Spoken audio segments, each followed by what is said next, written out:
Abril de 1457. Un salón de banquetes en Valaquia donde las velas bailan con la muerte. 200 mujeres nobles se sientan junto a sus esposos, envueltas en seda importada de Venecia, bebiendo vino dulce de Moldavia, celebrando la resurrección de Cristo sin saber que están cenando en su propio funeral. Al amanecer, cuando el sol toque las montañas Cárpatos, sus maridos estarán muertos, empalados en el patio como flores macabras en un jardín del infierno. Y estas mujeres, estas hijas de aristócratas, cuyos pies jamás habían tocado el barro de la tierra, comenzarán una marcha de muerte hacia las montañas que las devorará vivas. Una de ellas se llamaba Boica, 23 años, casada por 2 años con un boyardo de alto rango.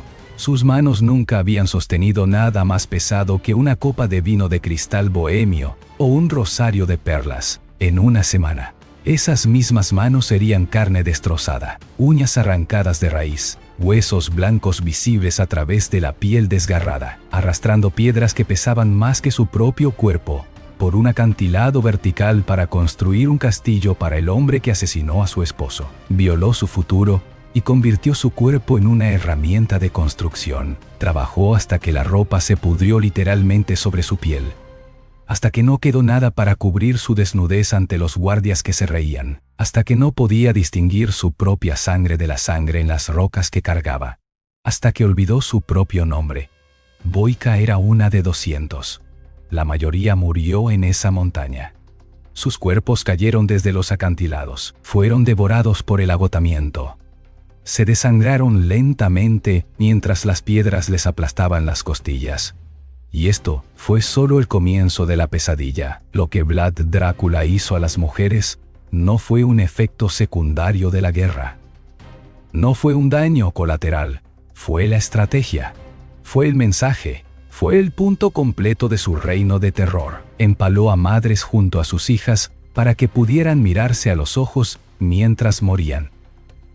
Ordenó desollar vivas a esposas por fallar en coser una camisa adecuada. Convirtió cuerpos femeninos en advertencias tan espeluznantes, tan diabólicamente crueles, que el sultán del Imperio Otomano, el hombre que conquistó Constantinopla y terminó 1000 años de historia romana, echó un vistazo a su obra maestra de horror y dio la vuelta con 0 soldados, porque ni siquiera él podía soportar lo que vio. Hollywood te dio un vampiro que seduce mujeres en castillos góticos con velas y música romántica. La historia te dio un monstruo que destruyó mujeres en plazas públicas mientras multitudes eran obligadas a mirar. Esto es lo que realmente sucedió. No a Vlad, a ellas, a las mujeres que la historia decidió que nunca deberías conocer. A las voces que fueron silenciadas con estacas y terror. A los nombres que fueron borrados de los libros pero escritos con sangre en las piedras de Poenari.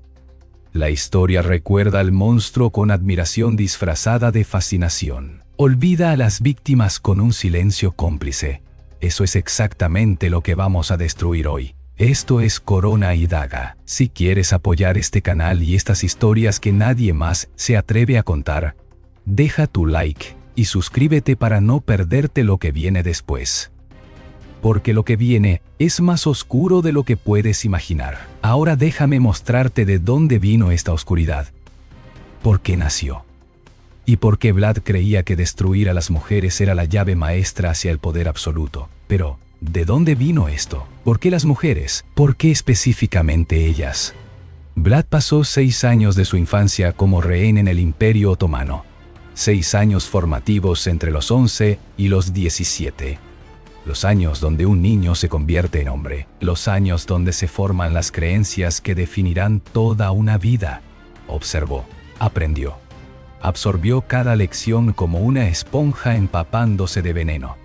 El terror era una herramienta de ingeniería social. Los cuerpos eran mensajes más efectivos que 1000 cartas diplomáticas. Y la forma más rápida, más eficiente, más devastadora de quebrar una sociedad hasta sus cimientos era quebrar a sus mujeres primero. Porque cuando destruyes a una mujer, no destruyes solo a una persona.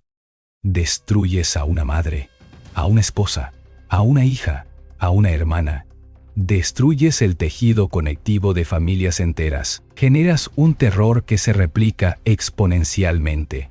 Cuando regresó a Valaquia en 1448, su padre Vlad II Drácul estaba muerto, asesinado por los boyardos que juraron protegerlo. Su hermano mayor Mircea había sido torturado durante horas, sus ojos quemados con hierros al rojo vivo antes de ser enterrado vivo, mientras aún respiraba, traicionado por los mismos nobles en quienes su familia había confiado durante generaciones. El niño que se fue a Constantinopla había desaparecido para siempre. Lo que regresó a Valaquia no era un ser humano en el sentido completo. Era algo else, algo nuevo, algo peor. Un hombre que creía con convicción religiosa que controlar a las mujeres significaba controlar absolutamente todo, y que castigar a las mujeres públicamente, brutalmente, memorablemente, significaba enviar mensajes que nadie, absolutamente nadie, podría ignorar jamás. Así que eso es exactamente lo que hizo, comenzando con las esposas de los hombres que mataron a su familia. Domingo de Pascua, 1457. Targovite. Las familias nobles de Valaquia se han reunido en el palacio de Vlad para una celebración. Un festín de reconciliación, les dijeron. Una nueva era de cooperación, les prometieron. Los boyardos visten sus mejores túnicas bordadas con hilo de oro. Sus esposas brillan con joyas que han pasado por 5 generaciones.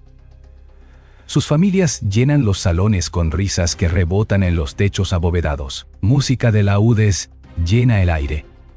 El olor a carne asada y vino especiado embriaga los sentidos. Piensan que esto es una celebración de paz. Están catastróficamente equivocados. Durante el banquete, mientras los invitados están relajados por el vino y la comida, Vlad se pone de pie. El salón se silencia instantáneamente. Hace una pregunta con voz tranquila, casi casual. ¿Cuántos príncipes han conocido en su vida? Risas nerviosas llenan el salón. Incluso el boyardo más joven ha visto 7 gobernantes venir e irse como hojas en el viento. El más viejo, un hombre de 73 años con barba blanca, ha sido testigo de 30 príncipes diferentes. 30, cada uno reemplazado por otro títere más manipulable. Vlad asiente lentamente, como un profesor satisfecho con la respuesta de sus estudiantes. Ese es el problema, dice con una sonrisa que no llega a sus ojos. Las puertas se cierran de golpe. El sonido del metal contra madera resuena como un trueno. Guardias armados hasta los dientes irrumpen desde cada entrada. En cuestión de minutos, los boyardos viejos son arrastrados hacia afuera mientras sus familias gritan. Hacia el patio donde las estacas ya están preparadas, alineadas como soldados esperando órdenes. Los gritos atraviesan las paredes de piedra del palacio. Boyka escucha a su suegro suplicando misericordia, invocando a Dios, a la Virgen María, ofreciendo tesoros, tierras, juramentos de lealtad eterna. Luego, silencio, un silencio más aterrador que los gritos. Pero para los nobles jóvenes y sus familias, Vlad tiene planes completamente diferentes. Planes mucho más largos, mucho más dolorosos. Todavía vistiendo su seda de Pascua, todavía con las flores en el cabello, las esposas y las hijas son encadenadas juntas. Boyka siente el hierro cerrarse alrededor de sus muñecas tan apretado que corta la piel inmediatamente. Sangre tibia gotea por sus manos. Un guardia la empuja hacia adelante con brutalidad. Se de rodelas. La mujer a su lado, una condesa de 18 años, la ayuda a levantarse con manos temblorosas. Antes de marchar, Vlad las hace mirar. Sus esposos, sus padres, sus hermanos, elevados en estacas en el patio. Algunos mueren rápidamente, la estaca atravesando órganos vitales.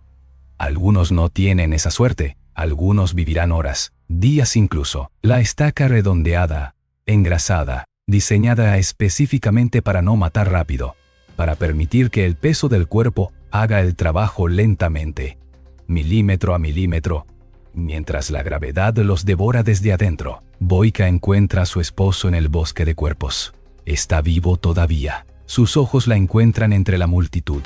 Está llamando su nombre con una voz que se ahoga en sangre. Ella no puede ir hacia él, no puede tocarlo una última vez. No puede cerrarle los ojos cuando finalmente muera. Solo puede mirar. Las cadenas tiran de ella. La marcha comienza. 90 kilómetros hacia el norte, a través de bosques donde los lobos aúllan, a través del barro que succiona sus zapatos de seda hasta que marchan descalzas, a través de la lluvia que convierte el camino en un río de lodo y sangre, sin comida, sin descanso, sin agua excepto la que pueden lamer de los charcos como animales. Mujeres que habían viajado toda su vida en carruajes con cojines de terciopelo, ahora tropiezan con pies desnudos sobre rocas afiladas. Algunas colapsan el primer día. Las piernas simplemente se niegan a continuar. Los guardias no se detienen. Las arrastran por el barro mientras gritan. Cuando arrastrarlas se vuelve demasiado lento, demasiado inconveniente, simplemente las dejan atrás. Los lobos hacen el resto. Los gritos en la oscuridad. Los sonidos de carne siendo desgarrada. Nadie mira atrás. Cuando finalmente alcanzan las ruinas del castillo de Poenari después de días de marcha infernal, Vlad está esperando en lo alto del acantilado como un demonio presidiendo su reino. Reconstruirán esta fortaleza con sus propias manos, dice con una voz que no admite réplica. Según la crónica de Cantacuzino, trabajaron durante meses sin parar. 6 meses de trabajo de esclavitud que haría palidecer a los faraones de Egipto. Los vestidos de seda fueron lo primero en irse, rasgados por las piedras con bordes cortantes, empapados con sangre que nunca deja de fluir, podridos por la lluvia constante que cae en las montañas.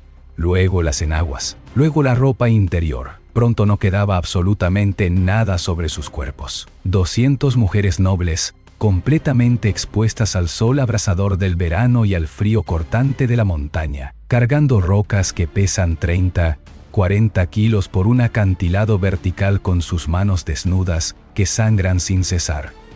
Las manos de Boyka se abrieron en grietas profundas el tercer día. Podía ver los tendones blancos moviéndose cuando intentaba cerrar los dedos. Para la segunda semana, ya no podía sentirlas. El dolor había superado la capacidad del cerebro humano de procesarlo, y simplemente se apagó. La mujer a su lado, una condesa que nunca había levantado nada más pesado que un bastidor de bordado, cayó desde el acantilado el día 12. Su cuerpo dio vueltas en el aire durante lo que pareció una eternidad antes de estrellarse contra las rocas 200 metros más abajo. Nadie fue autorizado a mirar hacia abajo. El trabajo continuó como si nada hubiera pasado.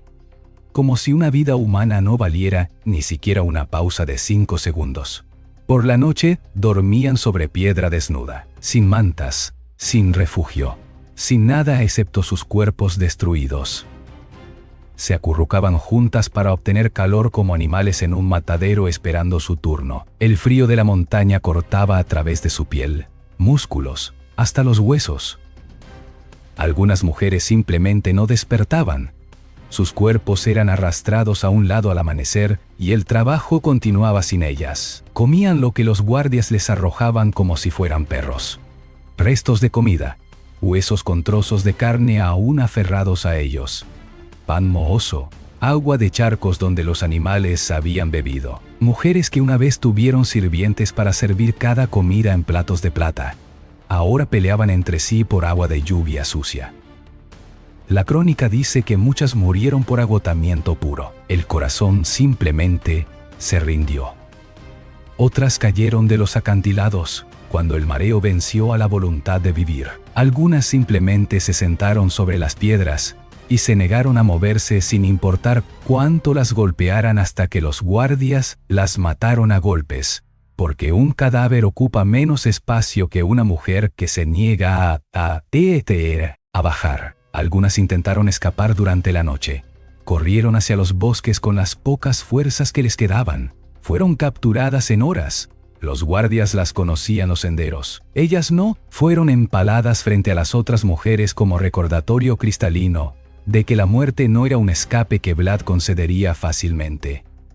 Y Vlad observaba desde arriba, desde las torres medio construidas, observando su obra maestra de sufrimiento, tomando forma piedra por piedra ensangrentada. Cuando el castillo finalmente estuvo terminado, solo un puñado de mujeres permanecía viva. 27 de las 200 originales. sus títulos nobles borrados, sus familias exterminadas, sus nombres olvidados. Fueron mantenidas como sirvientas en la fortaleza misma que habían construido con sus manos sangrantes. Pasarían lo que quedara de sus vidas miserables, subiendo las mismas escaleras que habían destruido sus cuerpos y almas. Pero aquí está lo que hace esto infinitamente peor, lo que convierte esto de tragedia en obra maestra de terror calculado. Poenari no se trataba de castigo, no se trataba de justicia poética, no se trataba de venganza proporcional, se trataba de teatro, teatro político, en su forma más pura y brutal. Vlad quería que cada familia noble en Valaquia supiera exactamente, con detalles vívidos e innegables, qué les había sucedido a las mujeres de sus enemigos. Quería que las esposas miraran a sus maridos por la noche y se preguntaran en silencio: si él cae en desgracia, ¿seré yo la siguiente? Las mujeres nobles de Poenari no fueron solo víctimas de un loco. Fueron un mensaje escrito en carne y sangre. Un mensaje que se leyó en voz alta en cada salón noble de Europa del Este, y el mensaje fue recibido con terror absoluto. Pero Vlad no había terminado con las mujeres de su propio reino, porque construir un castillo era el castigo para las esposas de traidores de alto nivel. Para las mujeres ordinarias, las reglas eran aún más aterradoras, más arbitrarias, más imposibles de predecir o evitar. Si eras una mujer en Valaquia entre 1456 y 1462, vivías en terror constante, no de la enfermedad, no del hambre, de ser notada, de que los ojos del príncipe cayeran sobre ti, aunque fuera por un segundo. Porque Vlad creía que las mujeres eran la fundación de la sociedad, y una esposa que fallaba a su esposo era una grieta en esa fundación. Y las grietas debían ser selladas inmediatamente con sangre y terror público para que ninguna otra mujer se atreviera a fallar. Hay una historia en los panfletos alemanes de la época que circuló por toda Europa y aterrorizó a millones. Un campesino caminaba por una aldea usando una camisa que era demasiado corta. Sus piernas eran visibles hasta las rodillas. En la Valaquia de Vlad, esto no era simplemente vergonzoso o de mal gusto. Era evidencia criminal, evidencia de que su esposa había fallado en sus deberes sagrados. Vlad lo detuvo personalmente en el camino. ¿Tienes esposa?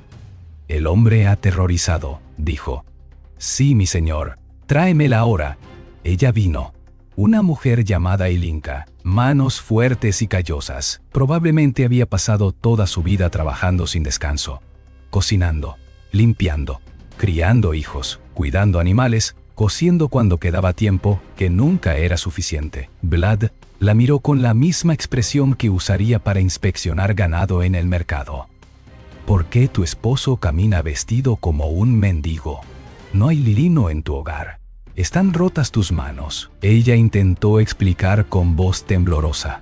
Los niños necesitaban cuidado constante. La granja necesitaba trabajo de sol a sol. No había suficiente tiempo. Nunca había suficiente tiempo en el día para una mujer campesina. La respuesta de Vlad fue inmediata y absoluta. Lo que le hicieron duró horas. La aldea entera fue forzada a mirar bajo pena de muerte. Cuando terminó, lo que quedaba de Ilinka fue elevado en una estaca en la plaza central. Su cuerpo dejado allí durante días. Una advertencia que nadie, absolutamente nadie, podría ignorar. ¿Quieres saber qué pasó después? ¿Quieres conocer el destino de la esposa sin nombre de Vlad? ¿Quieres ver el campo de 0 cuerpos que hizo retroceder al ejército más grande del mundo? Dímelo en los comentarios, y continuaré esta historia que Hollywood nunca se atrevió a contar.